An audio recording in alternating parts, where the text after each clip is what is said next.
대회 발제를 맡은 문종국이라고 합니다. 발제를 준비하면서 가장 먼저 고민한 부분은 바로 김홍빈 정신과 지역 산악운동이라는 두 개의 축이었습니다. 저는 이 둘을 별개의 과제라고 생각하지 않습니다. 결국 이 두 방향성은 우리 지역 산악계의 부활이라는 하나의 같은 목표를 향해 달려가고 있기 때문입니다. 오늘 발제에서는 산악운동의 범위를 전문 등반과 알피니즘으로 한정하여 우리가 나가야 할 실천적인 로드맵을 그려보고자 합니다. 알피니즘의 한글 번역은 등산이지만 본질적으로는 고산 등반을 뜻합니다.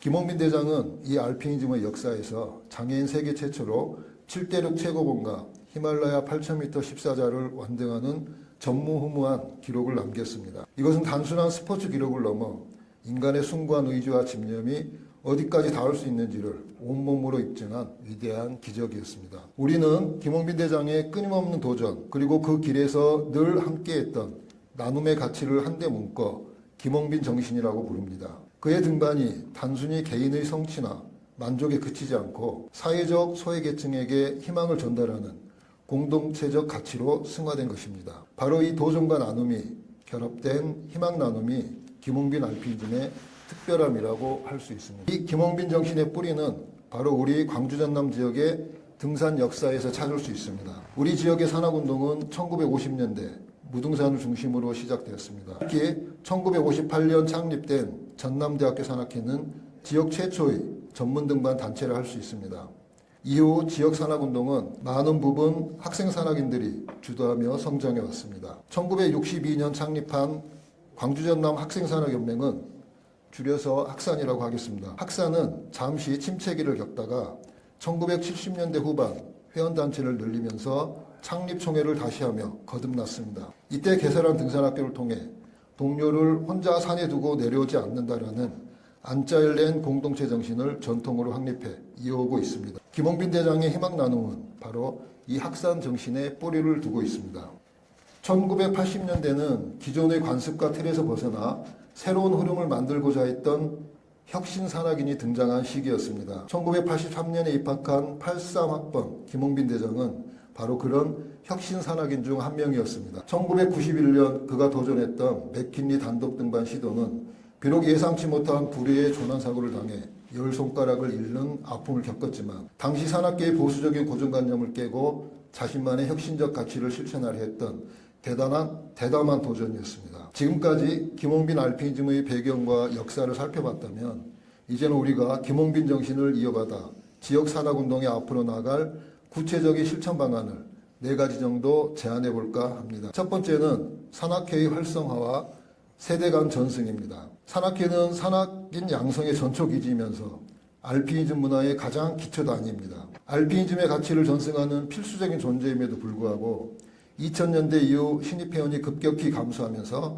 산악회는 조직의 연속성이 단절되는 위기에 처해 있습니다. 알피니즘이 세대 간에 이어지지 못한다면 김홍빈 정신이라는 심장도 결국 멈추고 말 것입니다. 그래서 지역 산악운동의 활성화를 위해서는 과거의 활기를 되찾는 것이 무엇보다 중요합니다. 이를 위해선 다시 예전처럼 선의의 경쟁 속에 함께 발전해 나가던 학생산악회와 일반산악회의 양자 구도 부활이 필요하다고 하겠습니다. 두 번째는 어렸을 때 등산에 대한 좋은 기억을 심어주는 것입니다. 산악인은 직업이 아니기 때문에 어릴 때 꿈을 심어주지 않으면 성인이 되어 입문하기가 쉽지 않습니다. 부모와 함께하는 등산체험, 중고교생을 대상으로 하는 등산 강습회 같은 프로그램을 통해 산행이 힘겨운 극기 훈련이 아니라 즐거운 놀이와 소중한 추억으로 기억하게 만든다면 성인이 되어서도 산을 자연스럽게 찾게 될 것입니다. 세 번째는 최근 트렌드에 발맞춰 산악운동의 외연을 확장하는 것입니다. 요즘 젊은 세대에서 유행하는 트레일 러닝, 볼더링 등을 적극 수용하고 LNT나 플로깅 같은 환경 활동을 결합해 젊은 에너지가 모이는 공간으로 알피니즘의 문화가 스며들게 하는 것입니다. 특히 김홍빈 대장의 장애 극복 이야기를 녹여낸 김홍빈식 산악 프로그램을 개발하고 세계적 가치를 지닌 광주 무덜길 트레일을 잘 접목한다면 대중의 큰 관심을 끌어낼 수 있을 것입니다.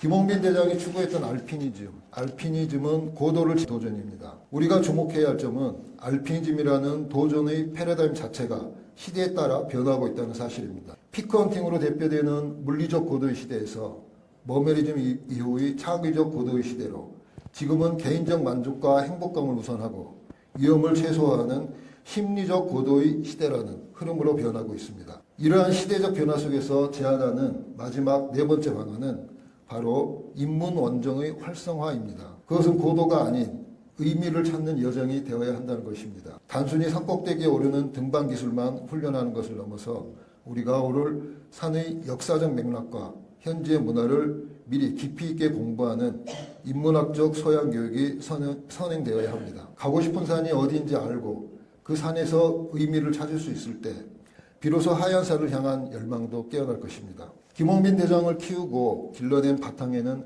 학산이 있었습니다. 김홍빈 정신의 근간이 학산의 산학정신에서 탄생됐기 때문에 사단법인 희망만들기와 학산의 동행은 필수적이라고 할 수 있습니다. 희망만들기는 사업의 주체로서 사업을 기획, 추진해 나가고 학산은 동행 파트너로서 소속 산학인들이 적극 참여하여 운영하는 형태가 이상적인 모습으로 보입니다. 학산의 전문성과 희망만들기의 후원이 만난 이상적인 협업 사례로 다음 주에 출국 예정인 인도 히말라야 D41 희망나눔 원정대를 소개하고자 합니다. 이 원정대는 단순한 등반에 그치지 않고 암장 청소, 원로 산악인과의 만남, MTB 라이딩, 대히말라야 횡단 트레킹, D41 고산 등반, 현지 봉사활동까지 다양한 훈련 및 현지활동 프로그램을 결합해 원정의 인문학적 가치와 사회적 책임을 더했습니다. 매년 영호남 합동 등반을 통해 친목을 다지면서 교류해 오고 있는 광주 전남, 대구 경북, 부산 광역시 등 3개 시도 학산이 향후에는 합동 원정으로도 추진이 가능하리라 여겨집니다.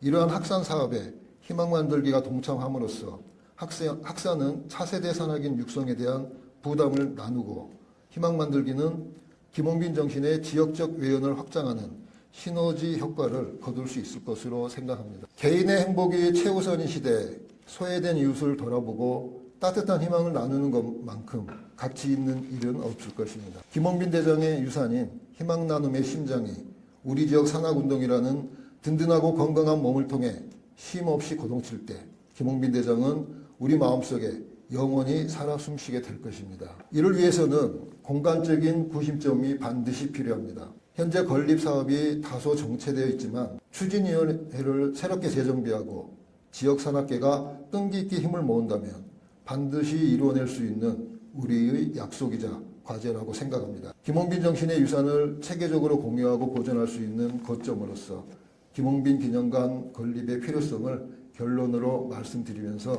발표를 마치겠습니다. 경청해 주셔서 감사합니다.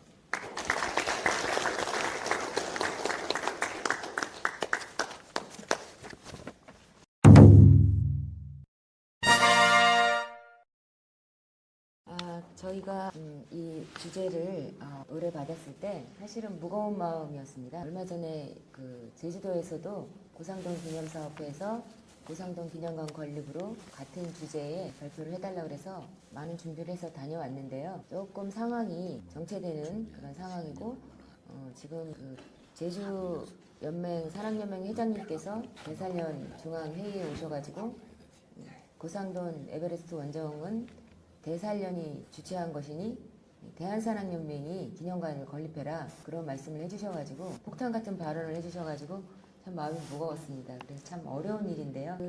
광주의 어머니, 광주 우리 김홍빈 재단과 광주의 지역에서는 상황이 많이 좋은 것 같습니다. 그래서 가벼운 마음으로 시작하겠습니다. 왜 지금 김홍빈 기념관인가 이 부분은 앞에 분들이 많이 말씀하셔서 간단히 넘어가고요. 김홍빈 대장은 단지 히말라야 고봉을 오른 산악인이 아니라 장애를 넘어 인간의 가능성을 증명해낸 한국 산악의 상징적 인물입니다. 이제 우리 앞에 놓인 과제는 단순한 추모를 넘어서 그의 도전 정신과 기록을 어떤 공공적 자산으로 남길 것인가에 있습니다. 그러나 현실은 결코 간단하지 않습니다. 지금까지 국내에서 추진한 여러 산악인 기념사업들은 정치 환경 변화, 재정 불안정, 운영 주체의 한계 속에서 적지 않은 시행착오를 겪어왔습니다. 건립 자체에 집중한 나머지 정작 개관 이후의 운영 시스템 또 재정 구조를 충분히 설계하지 못한 사례가 있습니다. 따라서 김홍빈 기념관 논의는 단순히 건물을 세울 것인가 차원을 넘어서 어떻게 지속 가능한 공공문화 인프라로 운영할 것인가라는 관점에서 접근되어야 합니다. 그래서 제 발표는 국내외의 산악기념관 사례를 비교 분석하고 이를 바탕으로 현실 가능한 추진 방향과 정책적 과제를 제안하고자 합니다. 먼저 고상돈 기념관의 장기 표류입니다. 한국인 최초로 에베레스트를 등정한 고상돈 대장의 기념사업은 제주 지역에서 10년째 추진 중이지만 여전히 제자리 걸음입니다.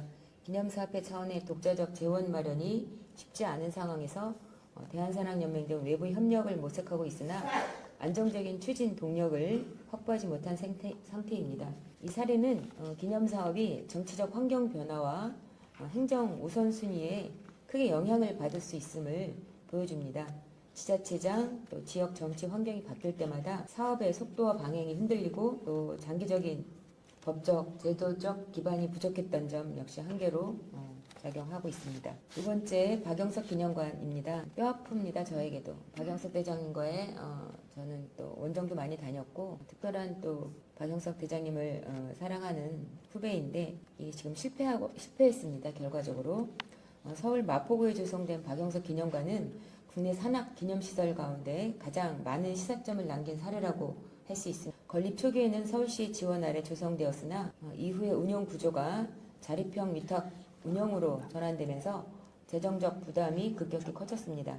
시에서 지원금을 초기에 연간 2억 정도 주다가 그 이후에는 완전히 재정 자립, 수익을 내서 운영하라 이런 상황으로 변경이 됐는데 직원들 인건비까지 못 줄 정도로 상황이 악화됐었습니다. 산악문화시설은 일반 상업시설과 달리 안정적인 수익 창출 구조를 만들기가 쉽지 않습니다. 결국 운영재단은 장기간 재정난을 겪었고 운영 주체는 서울시 체육회로 변경됐습니다. 얼마 전에 박영석 대장님의 유물 300여 점이 다 빠져나왔고 국립산악박물관으로 이관되었습니다. 솔직히 서울시에 있는 산악문화체험센터는 박영석 대장의 기념관으로서 정체성이 약화되었다고 볼 수 있습니다. 이 사례는 공공재정 체계 없이 지원 체계 없이 운영되는 기념관이 얼마나 취약할 수 있는지 보여주는 대표적 사례라고 할 수 있습니다. 반대로 우리나라에서 지금 제일 잘 되고 있는 거 성공 사례는 어몽길 기념관입니다. 어몽길 대장님께 살아계시기 때문이기도 하고요. 비교적 안정적으로 운영되고 있으면서 경남 고성, 또 서울 강북구의 우이동 시설이 모두 지자체가 운영 책임을 직접 부담하고 있고 조례에도 지정돼 있고 예산 지원 체계를 통해서 운영의 연속성을 확보하고 있습니다. 핵심은 재단의 자생력이나 일회성 후원에 의존하지 않고 해당 시설을 지역 공공 문화 인프라로 인정하고 있다는 점입니다. 결국 기념관의 지속 가능성은 개인의 명성보다는 공공 시스템의 안정성 위에서 확보된다는 사실을 보여줍니다. 경남 고성의 그 어몽길 기념관을 다녀왔더니 규모도 크지 않고 적당한 규모의 계속 전시가 바뀌는 것이 아니라 그 시설이 박제화된 박물관 형식인데요. 산악인 없이도 그 지자체의 공무원이나 그 인력이 운영할 수 있게 안정적으로 운영할 수 있게 그렇게 됐더라고요. 다음은 국립산악박물관 사례입니다. 국립산악박물관은 산림청 산하에 한국등산트레킹지원센터가 운영하는 국내 유일의 국립이고 국가 예산을 기반으로 전문 인력을 상시 배치하고 있으면서 산악 사료 수집, 보존, 연구, 기획 전시 같은 박물관의 기본 기능을 안정적으로 수행하고 있습니다. 다만 공공기관에서 운영하는 특성상 실제 산악 현장과 현장에 대한 전문성이 있는 직원이 근무하지 못한다는 그런 한계가 있습니다. 최초에 설립할 때는 산악 전문가를 모셨으나 그 이후에 공공기관이 되면서 산림청에서 내려온 이사장이 산림청처럼 기관을 운영하다 보니까 순환 근무를 시켜버립니다. 학예사도 갑자기 대전에 회계직으로 발령이 난다든지 등산학교에 있어야 되는 사람이 숲길에 가서 근무를 하고 있다든지 어쩔 수 없는 지금 최악의 상태로 산악 전문가가 거의 없다고 봅니다. 박물관에 산악계와 네트워크, 산악 역사, 문화를 아는 사람이 한 명도 없습니다. 그래서 일단 공립으로 지어졌다 해도 국립산악박물관과 같은 그런 전철을 따라가면 안 되기 때문에 제가 좀 말씀드리겠습니다. 다음은 해외 사례입니다. 가장 잘 되고 있는 세 군데를 제가 발표에 넣었습니다. 첫 번째는 우에무라 나오미 모험관입니다. 일본의 산악 영웅이자 국민 영웅인데 단순 유품 전시 중심의 박물관에서 벗어나서 청소년과 가족 단위 방문객이 직접 체험하고 또 그런 체험하는 공간으로 전환하였습니다. 도쿄에 하나 있고 고향인 효고현에 하나 있는데요.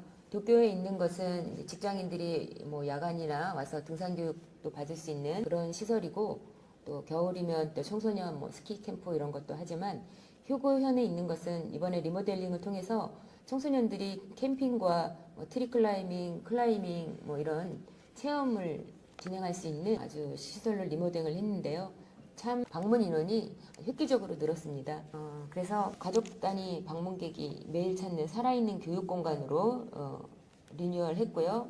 방문객이 4배 이상 급증했다고 하면서 지역 재생에 거점이 되고 있습니다. 두 번째는 그 뉴질랜드의 에드먼드 힐러리 경의 박물관입니다. 에드먼드 힐러리 경은 그의 기록을 그 고향인 오클랜드 전쟁 박물관에 먼저 기증을 했고요. 거기서는 세계 기록 유산으로 등재를 했습니다. 그래서 그의 기록물은 오클랜드 박물관에 있고 그가 훈련했던 그 마운트 쿡 그 지역의 그 한 호텔에 또 힐러리 박물관을 지어서 거기는 또 체험이라든가 그의 그 남극 그 탐험 그런 것도 전시해 놓고 두 군데에 잘 운영하고 있습니다. 그래서 국가가 중심이 되어서 인물의 서사를 세계적 권위로 격상시켰고 이를 기반으로 학술 연구 또 국제 교류 프로그램을 운영하고 있습니다. 세 번째는 메스너 산악박물관입니다. 이탈리아의 메스너 산악박물관은 6개가 지금 설립되어 있죠. 그런데 이 공간은 너무나 자연과 건물이 또 안에 있는 콘텐츠까지 어우러져서 어떤 관광 네트워크로 발전하고 있습니다. 특히 박물관 자체가 관광 목적지가 되었다는 점은 중요한 시사점을 제공합니다.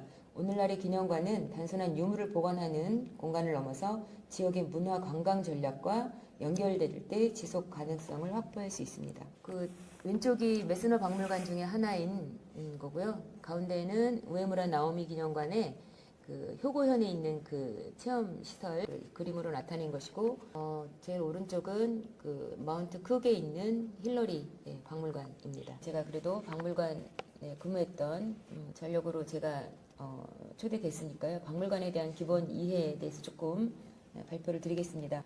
대한민국 박물관 및 미술관 진흥법은 박물관을 단순한 전시 시설이 아니라 자료의 수집, 보존, 연구, 교육 기능을 수행하는 공공문화시설로 규정하고 있습니다. 그래서 지금 보여주는 PPT는 박물관의 5대 핵심 기능을 말하고 있습니다. 그래서 박물관을 건립하기에 앞서서 중요하게 생각해야 될 점을 제가 좀 말씀드리겠습니다. 오늘날의 박물관은 건물을 짓는 사업이 아니라 전문 인력과 지속적인 운영 체계를 함께 구축해야 하는 장기 공공사업에 가깝습니다. 현재 우리나라에 박물관이 900여 개 있고요. 국공 사립 여부에 따라서 재정 안정성, 운영 수준이 큰 차이가 있습니다. 특히 지방 공공박물관의 경우에 평균 인력 규모가 제한적이기 때문에 초기 기획 단계에서 운영 인력과 예산 구조를 함께 설계하는 것이 매우 중요합니다. 공공박물관, 공립박물관 건립 과정에서 가장 중요한 행정 절차는 문화관광부 설립 타당성 사전 평가입니다. 이 과정에서 단순한 건축 계획보다 아래 요소들이 핵심 평가 대상이 됩니다. 어떤 내용이냐면 유물 확보 계획, 전문 학예 인력 구성, 또 연간 운영 예산 확보 방안, 또 지역 문화 인프라와의 연계성, 또 지속 가능한 운영 구조 이런 내용으로 박물관 설립을 허가해주기 때문에 이런 내용의 인지를 잘 하고 계셔야 될 것 같습니다. 오늘날 박물관 정책은 얼마나 크게 지을 것인가가 아니라 개관 이후에 실제 운영 가능한가를 훨씬 중요하게 판단하고 있다고 합니다. 이 내용은 좀 PPT 순서가 잘못됐는데요. 먼저 설명드리면 일단은 건립비 약 150억이라고 했는데 이거는 일반적인 우리나라 평균적인 공립박물관 규모의 2,000제곱미터 정도의 규모에서 설립비가 150억 정도 나오고 운영비가 연간 한 수억에서 10억까지도 들고요. 중요한 거는 10년 차 되면은 거의 노후화돼서 체험시설이라든가 이런 전시를 리모델링 해야 되는데 10억 이상이 됩니다. 어몽길 고성에 있는 어몽길 기념관도 얼마 전에 리모델링을 했는데 10억 이상이 들어간 걸로 알고 있습니다. 제가 있는 군산학박물관도 10년 차에 반드시 리모델링을 해야 되는데 아무도 안 하고 또 못 하고 있었던 그 리모델링 사업비를 제가 10억을 예산을 받아놓고 하여튼 그 과정에서 제가 다툼이 있어서 나오긴 했지만요. 리모델링을 반드시 염두에 두고 있어야 되겠습니다. 그래서 김홍빈 기념관을 어떻게 지을 것인가라는 거를 투 트랙으로 제가 좀 두 가지 방안을 생각해 왔는데요. 이란은 가장 이상적인 방안입니다. 여러분들이 생각하시는 또 광주에서 생각하시는 방안이 이란일 것 같습니다. 이란으로 성공했으면 좋겠고요. 이란은 공공주도형 독립기념관의 건립입니다. 그래서 운영비까지 법제화하는 전공법에 해당합니다. 정부와 지자체가 중심이 되어서 독립된 기념관을 건립하는 방안이고요. 문체부 공립박물관 건립지원 사업 등을 활용해서 국비, 지방비 매칭 방식으로 건립 지원을 마련하면 좋겠습니다. 그런 핵심은 건립 자체가 아니고요. 가장 중요한 건 개관 이후의 운영 시스템입니다. 건립과 동시에 김홍빈 기념관 운영 및 지원 조례를 제정하여서 운영비와 전문 인력 배치를 제도적으로 보장받아야 되겠습니다. 어몽길 기념관의 성공 사례가 그 예입니다. 지속 가능한 전문 박물관 운영을 위해서는 건축비뿐 아니라 인건비, 유지 관리비, 재투자 비용까지 포함한 생애주기 비용, 아까 키에서 말씀드린 것처럼 약 200억이 넘는 그런 비용을 적용을 해야 합니다. 두 번째는 이제 좀 현실적인 대안이고요. 기존 공공박물관 내에 김홍빈 기념실을 조성하는 방안입니다. 이게 좀 더 수월할 수 있고요. 현실적인 또 효율적인 그런 대안이라고 할 수 있습니다. 새로운 부지 확보나 대규모 예산 조달이 현실적으로 쉽지 않은 경우에 기존 박물관 내부에 김홍빈 기념실을 조성하는 방안 역시 충분히 고려할 가치가 있습니다. 이 방식은 신규 건축에 따른 시간과 비용을 절감할 수 있으면서 기존 박물관의 전문 인력과 운영 시스템을 활용할 수 있다는 장점이 있습니다. 특히 유물 관리 또 보존 측면에서는 그 점이 훨씬 안정적일 거라고 봅니다. 즉 공립박물관이 가장 안정적인 건 뭐냐면요. 수장고예요. 유물이라는 게 사실은 한 번이면 순식간에 다 날아가는구나. 그 화재에 대한 그 취약성이죠. 그래서 공립박물관은 수장시고가 화재가 나도 유물을 꺼낼 필요 없이 안정적으로 보관할 수 있게 항온항습과 화재 안전하게 유물을 보존할 수 있다는 점에서 공립박물관의 그 수장시설이 사실은 중요하다고 생각합니다. 그래서 공립박물관에 가 있어도요 유물 대여가 가능합니다. 그 법에 박물관 미술관법에 유물을 대여해서 1년이건 2년이건 대여해서 광주 지역에 전시를 또 할 수도 있어요. 그런데 관리는 그 재산을 가지고 있는 국립박물관이나 공립박물관에서 유물을 관리해주기 때문에 그렇게 기증을 하고 전시할 때는 대여하는 방식으로 이렇게 해도 될 것 같습니다. 결론으로 이제 넘어가겠습니다. 김홍빈 대장의 장비와 기록은 단순한 개인의 유품이 아니라 한국 사회가 함께 기억해야 할 조정과 회복의 공공자산입니다. 따라서 기념관 논의 역시 일회성 추모 사업이나 정치적 이벤트의 논문에서 안 된다고 생각합니다. 국내외 사례가 보여주듯이 지속 가능한 기념관은 결국 안정적인 공공 시스템과 전문 인력 구조, 전문 운영 구조 위해서만 가능합니다. 중요한 것은 화려한 건축물이 아니라 시간이 지나도 시민들이 계속 찾는, 또 찾아서 배우고 기억할 수 있는 살아있는 문화 공간을 만드는 일입니다. 김홍빈 대장은 생전에 장애는 새로운 일돌이라고 말했습니다. 지금 우리가 마주한 현실적 제약과 어려움 역시 보다 성숙한 산업문화 인프라를 설계하기 위한 또 하나의 디딤돌이 될 수 있습니다. 김홍빈 기념관이 단순한 추모 공간을 넘어서 다음 세대의 도전과 연대의 가치를 전하는 공공문화 플랫폼으로 자리 잡기를 기원하면서